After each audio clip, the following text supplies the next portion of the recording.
ஜெய் வாசலி, ஜெய் ஜெய் வாசலி. என் பெயர் ஸ்வர்ணலதா தினகர் குப்தா. என் பேத்தி பிரத்திகா தீரஜ். எனக்கு வயசு 75, பேத்திக்கு வயசு 20. இந்த ஆப்பர்ச்சுனிட்டி கொடுத்ததுக்கு வாசலி டீமுக்கு நன்றிகள். ஆந்திர மாநிலத்தில் வெனுகொண்டா நகரம், அழகிய நகரம், கோதாவரி நதிக்கரையில் இருக்குது. அந்த அழகிய நகரத்தில் குசும சிரேஷ்டி 2 பேர் தம்பதியர். அவங்களுக்கு குழந்தைகளும் இல்லைங்க. அதுக்காக புத்திரகாமேஷ்டியாக செஞ்சு அவங்களுக்கு 2 அழகிய குழந்தைகள், ஒரு பொண்ணு ஒரு பையன் பிறக்குது.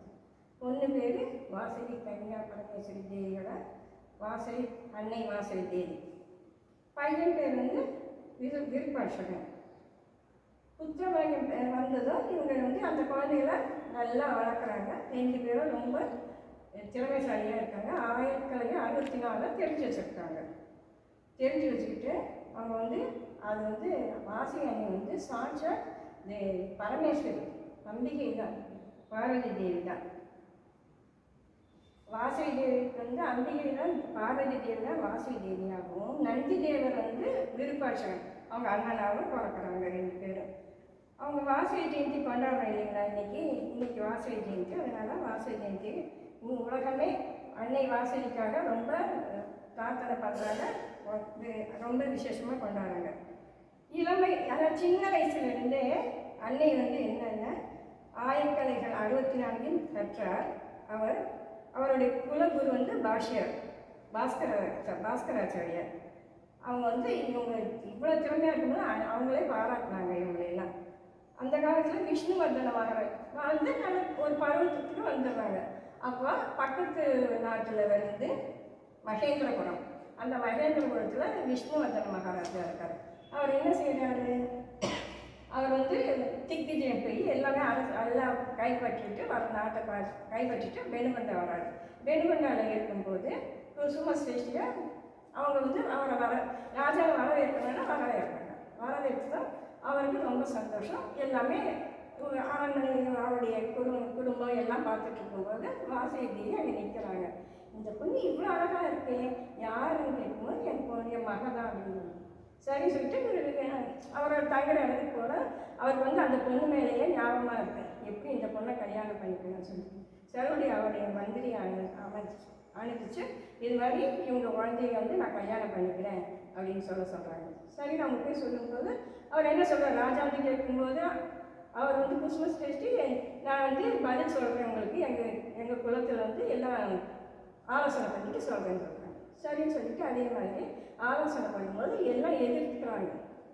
இது கொஞ்சம் பேர் 614 கோத்திரக்காரங்க எதிர்த்துட்டு அவங்க அதை எப்படி ராஜா கொடுத்தா என்ன மோசம், சாரி எதிர்த்துட்டு இல்லை, அவங்க நம்ம எதுக்கு கல்யாணம் பண்ணி கொடுக்கணும், கல்யாணம் பண்ணி கொடுங்க பரவாயில்ல, ராஜா தான் கேட்குறாங்க. ஆனால் 214 கோத்திரக்காரங்களை பாதி 2ஆக பிரித்து ஒரு கோத்திரக்காரங்க கல்யாணம் பண்ணி கொடுங்கிறாங்க, இன்னொரு கோத்திரம் 102 கோத்திரக்காரங்க பண்ணக்கூடாது அப்படிங்கிறாங்க. அப்போ அன்னையும் வாசலியும் சொல்கிறாங்க, இது நான் கல்யாணம் பண்ணிக்க மாட்டேன், நான் மேலே இது கைலாயம் போய் சிவனடியே அடைஞ்சிருவேன் அப்படின்னு சொல்கிறாங்க. அப்படி சொல்லும்போது அவர் என்ன செய்கிறது, எல்லாருமே அர்த்தப்படுறாங்க, குழந்தை கன்னியாகவே இருக்கும் அப்படின்னு சொல்லிட்டு. சரின்னு சொல்லிட்டு நீ கல்யாணம் பண்ணிக்கன்னு நாங்கள் சொல்லுறோம், நீ நம்ம குலத்திலே கல்யாணம், அப்போ நம்ம குலத்தில் இருக்கிற ஏதாவது வைஷ்ய குலத்துக்கு சத்திரிய ராஜாவை கல்யாணம் பண்ணிக்க நான் விரும்பலை, நான் அக்னி பிரவேசம் பண்ணுறேன் அப்படின்னு சொல்லிட்டு அக்னி பிரவேசம் பண்ணிடுறாங்க. அவங்களோட 102 கோத்திரக்காரங்களும் அக்னி பிரவேசம் பண்ணிடுறாங்க.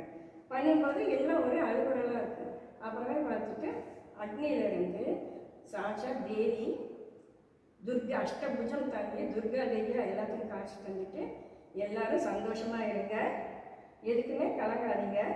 நான் ஒன்று சொல்கிறேன், நாங்கள் வைஷ்ய குலமாகிய தர்மம் என்னென்ன 4 இது இருக்குது தத்துவம், என்னென்ன குல தர்மமாகிய சாத்வீக உணவு, பசுநலம் காத்தல், தான தர்மம் செய்தல், வியாபாரம் செய்தல், நன்முறையில் செய்தல், இவற்றையெல்லாம் கடைபிடியுங்கள் என்று உங்கள் குலதேவதையாக உங்களை காத்து ரட்சிப்பேன்னு சொல்லிட்டு மறைஞ்சிடுறாங்க. அன்னையின் அருள் கருணையினாலே தான் இன்று வைசியர்கள் எல்லோரும் சிறந்து இருக்காங்க.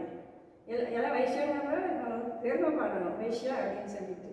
எல்லோரும் வாழ்வில் ஒரு முறையாவது அன்னை கோயிலுக்கு, அதாவது வெண்ணுமங்கப்பி அன்னையை பார்த்து கும்பிடணும், அவருடைய அருளை பெறணும், அவருடைய போதனைப்படி நடக்கணும் அப்படின்னு சொல்லிட்டு சொல்கிறாங்க. அன்னையெல்லாம் முழுவதும் போதனைப்படி நம் குலத்திலேயே திருமணம் முடித்துக்கொள்ளுங்க. அதாவது இந்த காலத்தில் வந்து என்னென்னமோ நடக்குது, ஆனால் நம்ம குழந்தை பெருமையை காக்கணும்னா நம்ம என்ன செய்யணும், நம்ம குலத்தில் இருக்கிற பையனையே கல்யாணம் பண்ணிக்கணும், பையனும் நம்ம குல பெண்களையே கல்யாணம் பண்ணிக்கணும் அப்படின்னு சொல்லிட்டு இன்பமாக திருமணம் முடித்து இன்பமாக வாழலாம். வைஷ்ணவி என்று தலை நிமிர்ந்து நிற்க வேண்டும் என்று சொல்லி முடிவு செய்கிறேன். ஜெய் வாசகி, ஜெய் ஜெய் வாசகி, ஜெய் வாசகி, ஜெய் ஜெய் வாசகி. நன்றிகள், நன்றிகள்.